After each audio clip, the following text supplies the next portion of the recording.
Good morning students. आपका physics की online class में स्वागत है।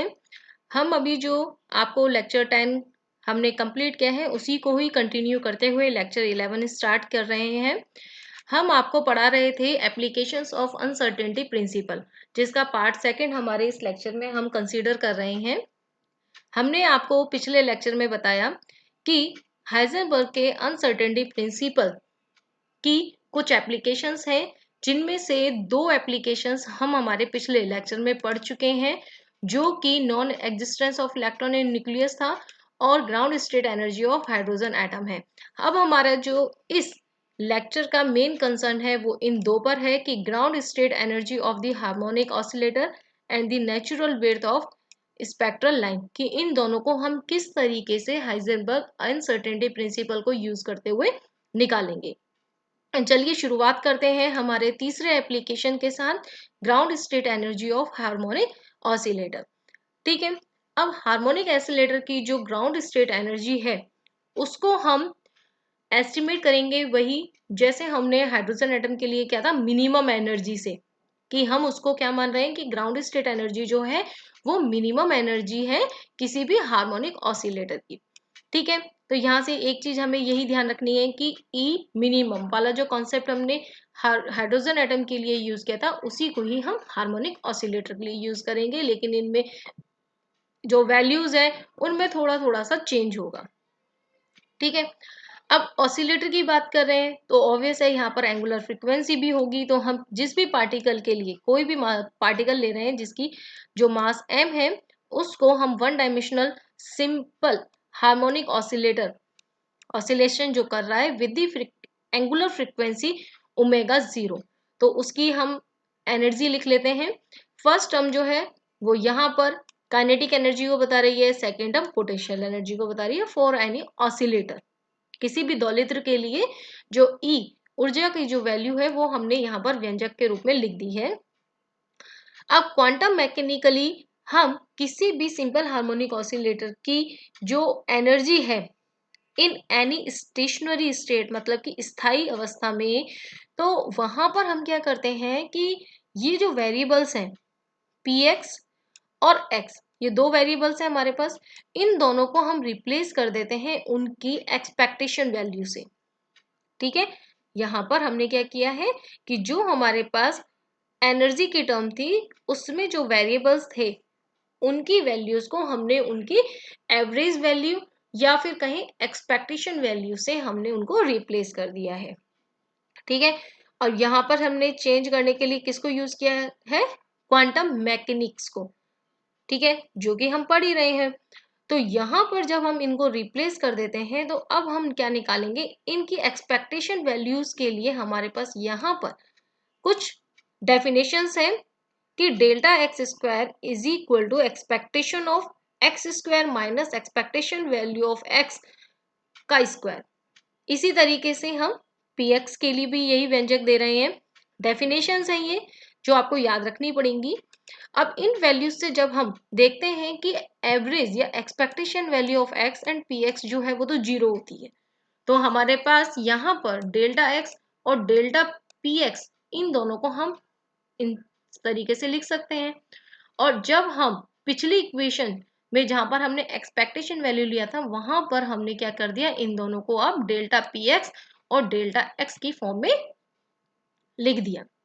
ठीक है, अब यहाँ पर लिखने के बाद हमारे पास क्या होगा कि अनसर्टेनिटी प्रिंसिपल को हम यूज करेंगे, जिससे कि क्या होगा कि delta x into delta p x is equal to h cross by 2 होगा। यहाँ पर डेल्टा पी एक्स को हमने इससे रिप्लेस कर देंगे, तो हमारे पास ई के लिए डेल्टा एक्स की फॉर्म में एक हमारे पास एक इक्वेशन मिल जाती है। फिर वापस से मिनिमम अगर एनर्जी है तो using the property of derivation, तो first derivative of E with respect to delta x must be zero, zero होना चाहिए। यहाँ पर जैसे ही हम इसके फर्स्ट डेरिवेटिव को जीरो करेंगे तो हमारे पास डेल्टा एक्स की वैल्यू इस तरीके से हमें प्राप्त हो जाती है। और यहाँ से जब हम इस वैल्यू को वापस हम इसमें रखते हैं, इक्वेशन में रखेंगे, तो हमारे पास ई की जो वैल्यू है E minimum that is equal to half h cross omega plus 1/4 H cross omega is equal to half H cross omega, जो कि मिनिमम एनर्जी है ग्राउंड स्टेट एनर्जी ऑफ, जिसको हम 0 पॉइंट एनर्जी ऑफ ऑसिलेटर भी कहते हैं। ठीक है, तो ये हमारा जो एप्लीकेशन था किसी भी हार्मोनिक ऑसिलेटर की ग्राउंड स्टेट एनर्जी को निकालना, तो वो कंप्लीट हो चुका है। अब इसके बाद जो नेक्स्ट टॉपिक है वो है natural width of spectral line. इस एप्लीकेशन को शुरू करने से पहले, या इसको हम पहले बात करें कि भाई डायरेक्ट नेचुरल विड्थ हम निकालें, उससे पहले हमें ये समझना जरूरी है कि नेचुरल विड्थ होता क्या है। ठीक है, अब नेचुरल विड्थ क्या होता है ऑफ द स्पेक्ट्रल लाइन। अब स्पेक्ट्रल लाइन क्या होता है, तो वो मैं आपको एक रिव्यू दे दूं कि जब भी कोई इलेक्ट्रॉन ग्राउंड स्टेट से अपर स्टेट में जाता है, यानी कि एक्साइटेड स्टेट्स में जाता है, तो वहां पर क्या होता है कि वो इलेक्ट्रॉन अपने लाइफ टाइम के बराबर रुकेगा। उसके बाद वो उन दोनों लेवल्स के एनर्जी डिफरेंस के बराबर फोटोन वाले एनर्जी डिफरेंस के बराबर एनर्जी वाले फोटोन को इमिट करके वापस अपनी ग्राउंड स्टेट की एनर्जी में आ जाएगा। ठीक है, और ये जो फोटोन का इमिशन है वो पर्टिकुलर क्या होता है, उस एनर्जी डिफरेंस के बराबर होता है, फ्रीक्वेंसी के बराबर होता है, और जिसकी वजह से हमें हर ट्रांजिशन के लिए एक एक स्पेक्ट्रल लाइन मिलती है। ठीक है, और उस स्पेक्ट्रल लाइन की अगर हम विड्थ निकालना चाहें तो इस तरीके से हम उसको निकालते हैं। ठीक है, अब यहां से शुरुआत हम उसी से कर रहे हैं कि for a life time tau b of an excited state EB, कोई भी एक्साइटेड स्टेट हमने बी लिया है, तो उससे जब वो is related to the uncertainty delta b is related to this, कि यदि मान लीजिए किसी एक्साइटेड स्टेट की एनर्जी ईबी है, तो उसकी जो एनर्जी में अनसर्टेनिटी है उसको हम इस तरीके से डिफाइन करते हैं, क्योंकि हमने अनसर्टेनिटी के कौन से वाले रिलेशन की यूज कर रहे हैं, अब की बार हम एनर्जी और टाइम वाले को, पोजीशन और मोमेंटम वाले को यूज नहीं कर रहे हैं, हम तीसरे वाले रिलेशन को यूज कर रहे हैं हाइजेनबर्ग में। आपको ध्यान हो हमने पेयर्स दिए थे, position and momentum, energy and time, and third is angular momentum and angular position. ठीक है, तो उसमें से हम एनर्जी और टाइम वाले को यूज कर रहे हैं, तो वहां से हमारे पास जो एनर्जी में अनसर्टेनिटी है that is greater than equal to h cross by 2 tau b. ठीक है, टॉ बी जो है वो किसी भी एक्साइटेड एनर्जी स्टेट में उसकी लाइफ टाइम है। अब यहां से जब वो इलेक्ट्रॉन ट्रांजिशन करेगा from the excited state EB to the ground state EA, तो photon emitted transition of energy distribution of natural width delta EB, जो कि किसके बराबर होगा, EB माइनस EA के। अब इससे जो हमें स्पेक्ट्रल लाइंस मिलेंगी, the spectral line associate with this transition, वो फिक्स एक फ्रीक्वेंसी पर नहीं होगा। अगर हम फ्रीक्वेंसी की बात करें तो यहां से सिंपली कि भाई ये एनर्जी है तो ऐसे डिवाइड कर देंगे, फ्रीक्वेंसी निकल जाएगी। लेकिन जब हम क्वांटम मैकेनिकली बात कर रहे हैं तो उस पर हमें एक फिक्स फ्रीक्वेंसी नहीं मिलेगी, क्योंकि फ्रीक्वेंसी सीधे सीधे 1/t करके हम किससे रिलेटेड कर देते हैं, 1/τ करके टाइम से रिलेट कर देते हैं। और हमें पता है कि एनर्जी और टाइम दोनों को ही हम एक साथ मेजर नहीं कर सकते हैं।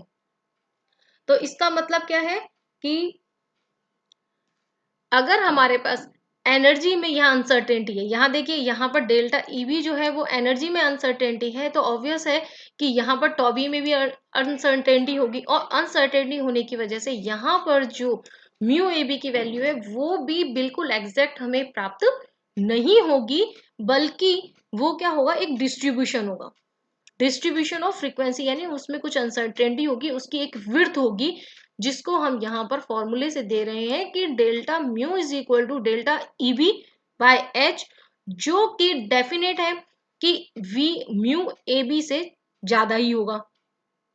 ठीक है, तो इस तरीके से जो क्वांटिटी डेल्टा म्यू है उसको हम कहते हैं अब natural width of that spectral line. ठीक है, तो आई थिंक मुझे लगता है कि यहाँ पर आपको नेचुरल विड्थ की जो डेफिनेशन है वो समझ में आ गई होगी। तो अब हमें नेचुरल विड्थ निकालनी है किसी भी स्पेक्ट्रल लाइन के लिए, तो हम किस तरीके से निकालेंगे यहाँ के, इसके लिए हम अज्यूम कर रहे हैं कि यहाँ पर देखिए डायग्राम में हमने दो बैंड्स दिखाए हैं, दोनों ही एक्साइटेड स्टेट्स है। यदि मान लीजिए कोई इलेक्ट्रॉन जो है वो ए से बी में गया है और बी से फिर वो सी में आया, सी से फिर वो ए में आया, तो इस तरीके से कितने ट्रांजिशन हो गए उसके, दो ट्रांजिशन हो गए। तो जो ट्रांजिशन होगा between two excited states B and C, तो वो क्या करेगा, फोटोन इमिट या एब्जॉर्ब जो भी ट्रांजिशन करेगा, तो उसके लिए जो energy distribution of natural width है यानी कि डेल्टा ईवी है वो इस तरीके से होगा।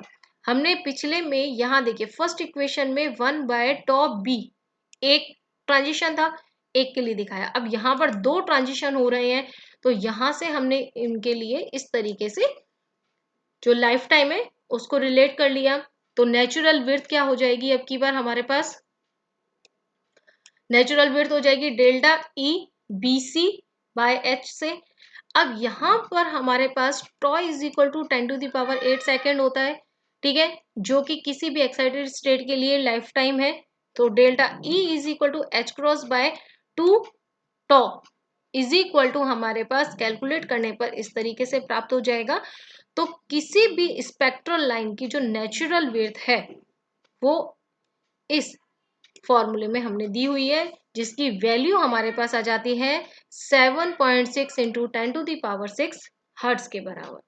ठीक है, सिंपल एप्लीकेशंस है, कोई ज्यादा बड़े डेरिवेशंस नहीं है, बस थोड़ा कॉन्सेप्ट आपको ध्यान रखना है कि हमें कौन सा अनसर्टेनिटी रिलेशन निकालना है, पोजीशन एंड मोमेंटम लगाना है, एनर्जी और टाइम लगाना है। तो ये जो चारों एप्लीकेशन है ये आपके एग्जाम वाइज बहुत इंपॉर्टेंट है, फ्रिक्वेंटली आपके क्वेश्चंस पूछे जाते हैं, ये कोई ना कोई इन चारों में से कोई ना कोई एक एप्लीकेशन आपके एग्जाम में जरूर आता है। तो आप प्लीज इनको अच्छे से पढ़ें, ध्यान से पढ़ें। और इस टॉपिक के साथ ही आपकी जो क्वांटम मैकेनिक्स की फर्स्ट यूनिट है वो कंप्लीट हो जाती है। नेक्स्ट लेक्चर से हम सेकंड यूनिट स्टार्ट करेंगे, तो आप एक बार दोबारा से इस फर्स्ट यूनिट को पढ़ लें, रिवाइज कर लें। So thank you.